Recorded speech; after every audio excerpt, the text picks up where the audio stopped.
his year in office, will be taking stock of its transformative strides and redefining how we move from rail to road, water, and then to terminals. Joining us to understand and discuss this sector is Dr. Taiwo Salam, is head of the Department of Transport Technology and Infrastructure at the Lagos State University, and he'll be bringing years of technical insight and policy experience to this very important conversation. You're welcome, sir. Thank you very much. I'm glad to be back again. It's always nice to have you. Me. It's always nice to have you around. And to the viewers, good morning to you. Good morning again. Now let's look at an overview of the Governor Babajide Sanwo-Olu's administration in the transport sector since 2019. How would you assess him? Yeah. First of all, if you want to assess something, you must first of all look at the person you are assessing. Looking at His Excellency Governor Olushola Babajide Sanwo-Olu, I think there is nothing that happens in transportation that is not aware in Lagos State. When the Lagbo was to begin, he was one of the people that brought it up. They traveled all over to get it done. He also got involved in the establishment of Lamata, and that of the Laswa as well. He got involved in the terminals at Falomo and boats and many other things. So academically, when you want to talk of that assessing such person that came into power and said that what he wants to do is theme. And number one of it is traffic management and transportation. You will definitely know that he has more focus in that area. And besides saying it, let me talk academically, not politics this time around. The man has done fantastic work. Because not only that he built on what he met, he has also been able to coordinate effectively all the agencies that are under the Ministry of Transportation through their Honorable Commissioner and Permanent Secretary. The 2018 Transport Reform Law that we left brought all the 9 agencies of the ministry under the coordination of the ministry. So all the 9 agencies now have a meeting and report to the ministry. So they coordinate the activities now rather than competing, and that makes it easier for administration and management of transportation as well. Let us group the achievement into the modes. We have the water mode, we have rail mode. Presently, they are working on airport too, at Elerongbe in the Lekki side area. So we can talk of railroad, water, and air. And its connectivity. And then we talk of infrastructure as well. That one to stand on its own. Because without the proper infrastructural provision and well-coordinated infrastructural provision with these modes, there will be issue. So taking the mode one after the other.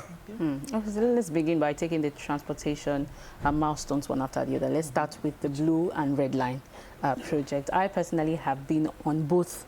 I did a special report here on the blue line and the red line, and it was a beautiful experience. So now, how much of a game changer? You know, I spoke to some of the commuters on the train, and they all, it was a general consensus that it cuts travel time. You know, you can be productive by the time you get to your place of work. So how much of a game changer has this infrastructure been in impacting the lives of Lagos residents? Yes, if you look at the rail history, when Lamata was established, one thing that was so much agitating the mind of Asiwaju Ahmed Bola Tinubu is to solve the problem of congestion in Nigeria.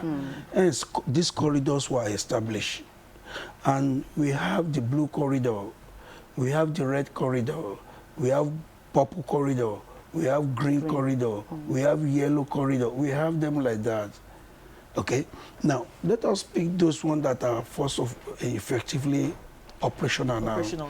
Let us take blue line. The blue line is to transfer from CMS to Okokomaiko. That's from Marina to Okokomaiko.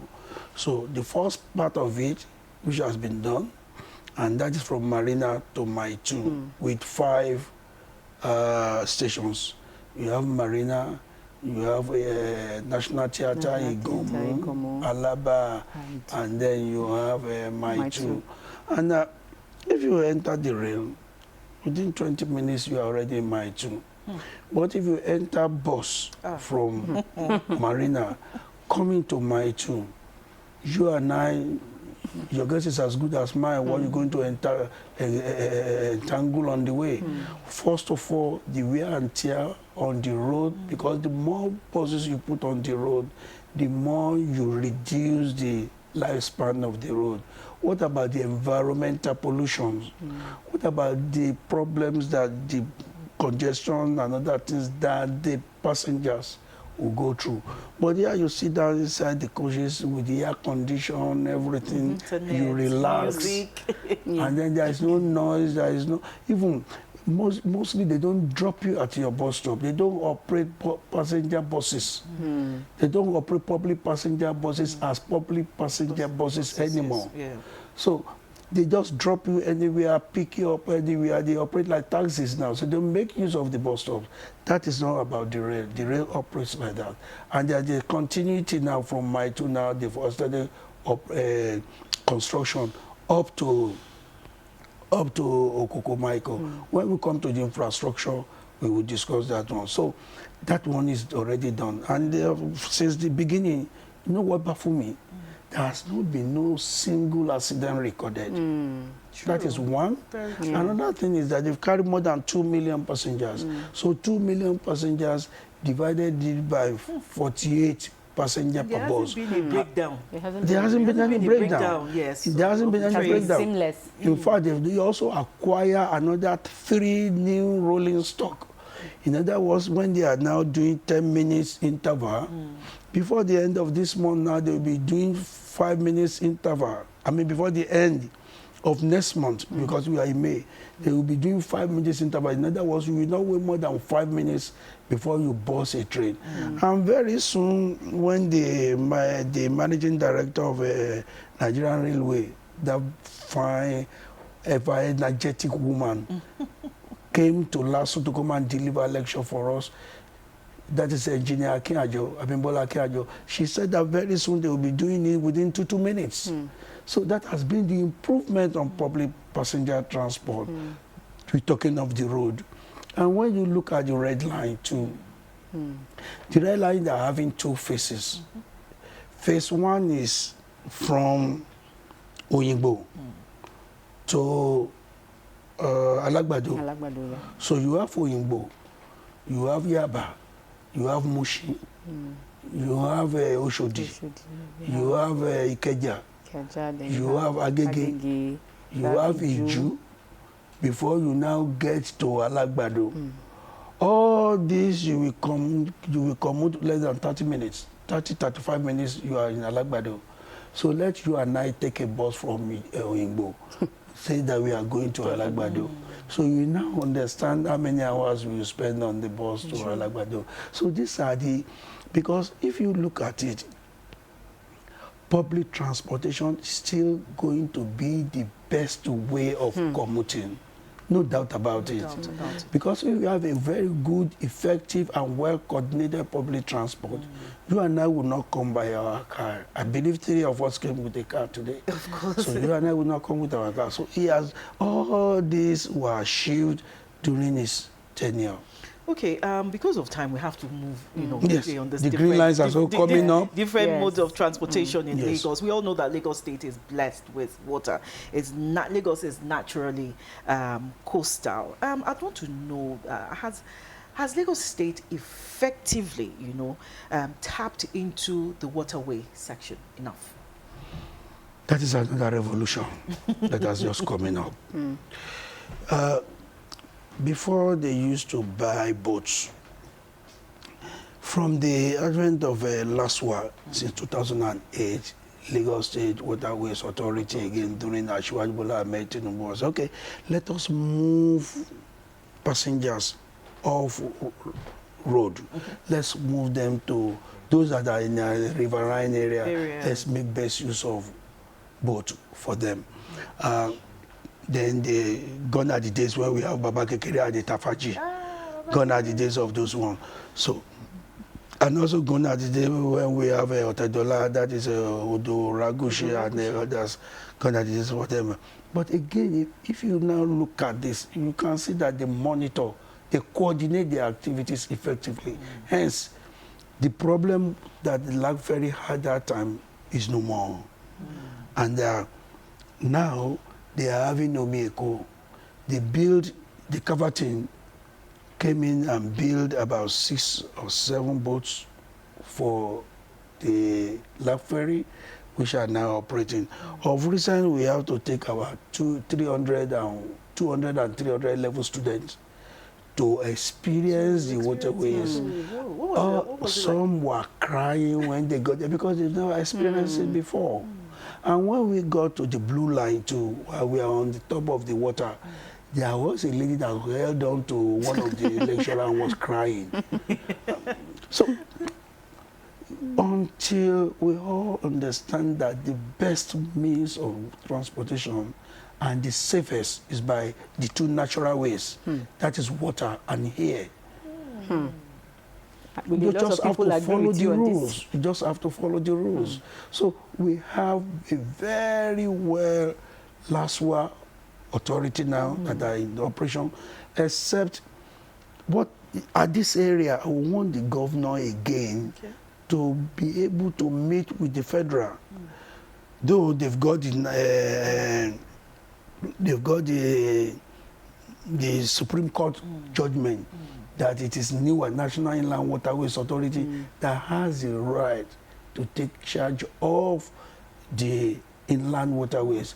But they should allow states to develop at their own level. You can see other states were also coming up to Lagos State for assistance, like Anambra has come there, Onitsha and all this one area. They've come to Lagos State. They want to establish their own Anambra Ferry Authority and many other things. It is important we allow them to. So now by the boat, I think we have now about nothing less than 43 boats by the state government that are operating. But people are yet, there's what we call traffic psychology. They need to bring people on board, let them understand that waterways and air transport, the 2 natural ways, are the most safest, except the way they are doing it. When we used to have problem on waterways, we used to have accident problem and security problem. Remember the time they went and kidnapped one king around the Barside, and you remember the time we continue having the problem of accident on waterways. That's what came into it. We bought boat for the Marine Police. We also move in there. We patrol the waterways. And thank God, the person there now, the MD that is there now, Damilola, that gentleman is doing a lot of work on waterways too. So we all need, what the governor is doing is fantastic on waterways. So we all fantastic on waterways. Then the terminals as well. They just opened Jegun-Egba terminals, and there are others as well that they are working on. They put water guards on the waterway. So before any boat moves, there must be water guards inside it. I'm glad you mentioned the safety measures. You know, some of there must be water guards inside it. And I'm also telling them they need to go more than that. Before a boat leaves its origin, you should be able to call them in LASWA that both so MV Otedola or MV Sanwo-Olu, I'm leaving so place. So they log the time he's leaving. When he gets to the middle of his journey or he notices anything along, because the line of communication should be open with him, for him. He should also be able to inform them that I'm passing by here, this I noticed so. And when he gets to the destination as well, he should also report himself at the destination, docking, doing all these things. All my passengers are out. So all these things, just like we have in air traffic controllers, we should be able to have it also on water traffic controllers. So I believe they should be working towards that now. Let's also look at the BRT, because so much attention on the rail and the waterways. The BRT systems, have they really met the expectations of Lagosians in this administration? Again, I'm not going to discuss politics. Academically, I will tell you this. BRT, when they started, was meeting up with people's requests. But the first BRT, they were given 5 years to pay the money. But I can tell you less than 4 years, they've paid all the money. So rather than continuing to buy new buses and do many other things, they started spending the money anyhow. They started, and their vehicles becoming dilapidated. They don't maintain it, no repair, no. Even you can sit inside the BRT and rain will be falling and you'll be getting wet. So we have to move them off the corridor and put another set there. This set that we put there, yes, I won't say they will not, but every day population of Lagos is increasing. And when you go along the Ikorodu Road, you will see people hanging there waiting for BRT. So the turnaround time of BRT needs to be improved. That's number one. And then number two, I have not seen anything wrong to turn Ikorodu one side of Ikorodu into rail corridor. The other side to turn it into the double lane. In other words, you can come through it, you can go back through it. While the other side of the road, they should make it a rail corridor down to Ikorodu. Okay. The yellow line that is coming from Ebute Meta Oyinbo down to Ikorodu, down to Agbowa, yes, but most of the corridor of the line is going to be on elevation. Okay. And when you take it on elevation, it is damn expensive. Look at Blue Line. Red Line, it was so fast and easy because it's on grade. See the year they started Blue Line, majority of the Blue Line are on elevation. On elevation, okay. That will be on top. So that is it. So we need to improvise. We need to look at what we need that will be cheaper for us than... Cheaper and sustainable. Yes, yes. I think we need to look at that. And when you look at the infrastructure too, they are doing wonderfully well there. If you look at the junction improvement, they've done almost 50 junction improvement now. Presently, I know there is one coming they are doing presently at Ifako. That is a Jew road by Ifako, that junction, that Ifako International School. That roundabout, they are working on it. They want to signalize and that junction. That one is very good. If you look at Okpebi by Allen Avenue, by Toyin again, they are expanding the road. Look, expansion is good. Okay? Okay, talking... But one thing remains. If you expand now, in other words, you are inviting more volume of traffic. Okay.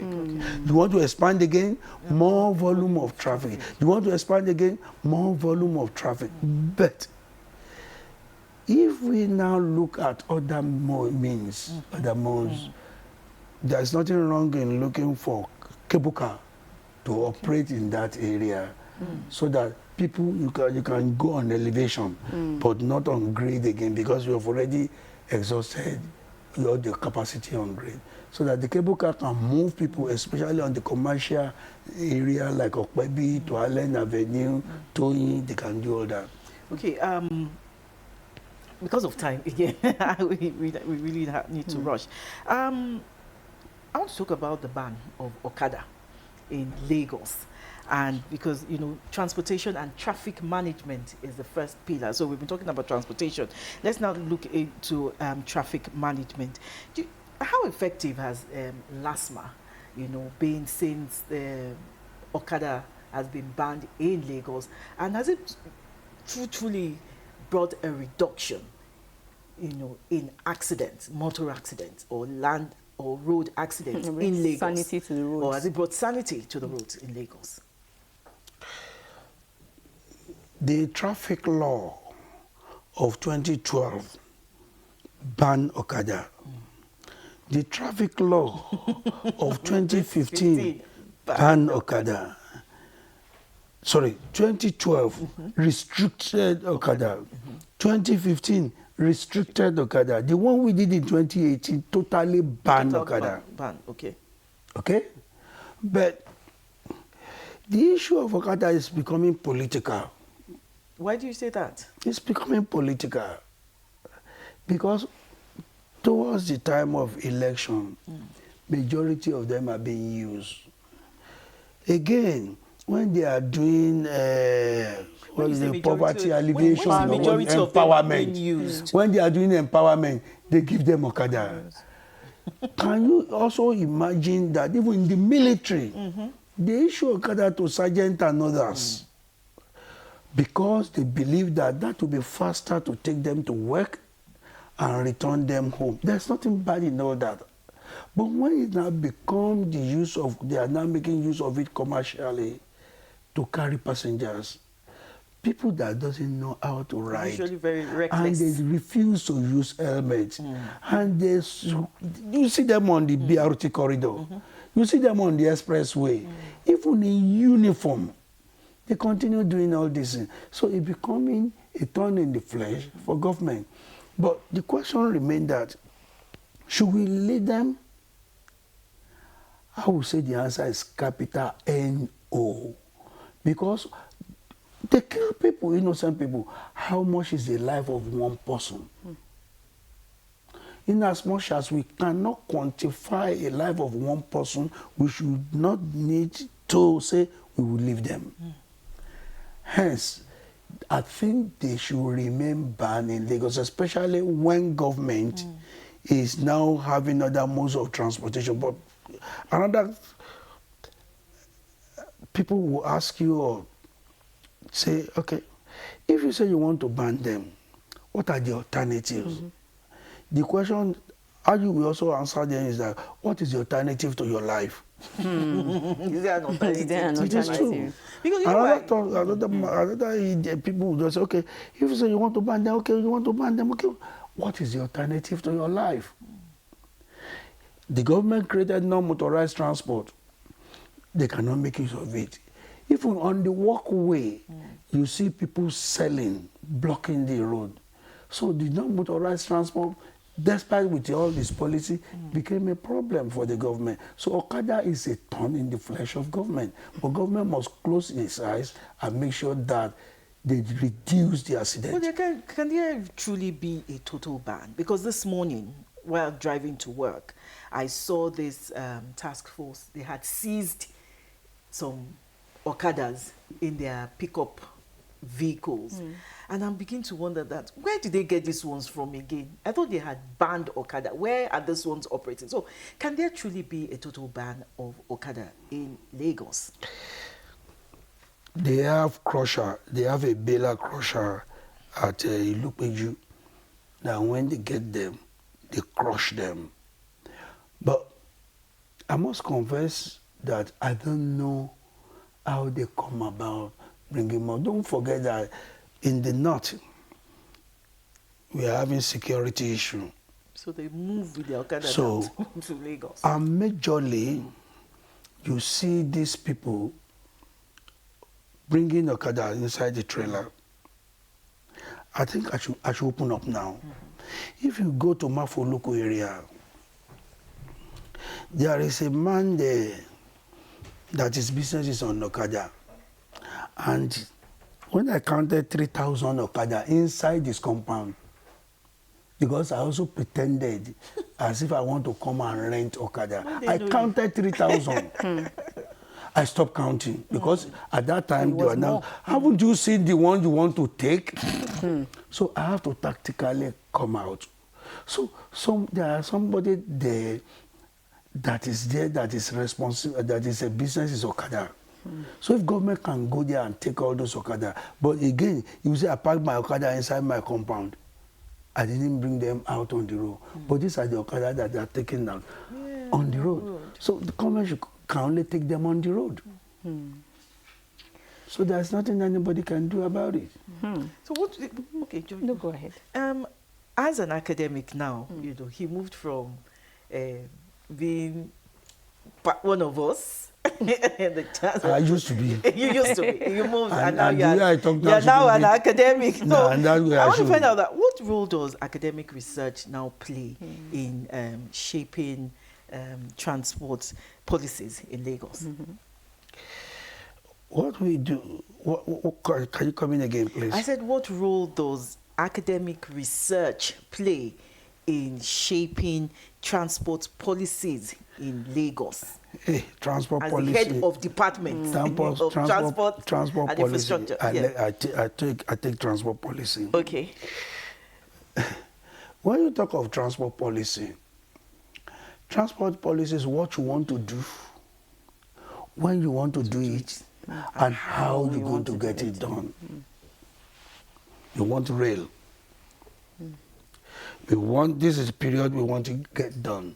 So if you are coming as a financier, we will give you 20 years to recoup your money, put the rail back in the former shape, and return it to the home. That is how you want it done. Okay. When I was in service, we did a transport policy for the state because we were waiting for that of federal and we couldn't get it. But I'm also glad that they completed it. I was in the country when it was completed and launched. But I strongly feel that my own view, academically, Governor Sanwo-Olu should set up transport study group. This transport study group on road, on rail, on water, and on coordination should be able to be meeting him at least once in every six months and tell him about his research. And that is what he did when he came in. He set up committee on each of his team. And it is their own report that they started working on. So he should now go back, set up transport study group to be able to get back to him. He cannot see everything. Sure. To be able to get back to him and say, this is what we have done, this is what you're already on ground, this is our research, this is what people want, this is how we should go. That is an aspect in that area. Then to the students, yes, we take them round from what the government has done. Because most of them is the theory that they've been doing. They don't go out. Most of them, over 80% of them, they never go on water before, which they have done.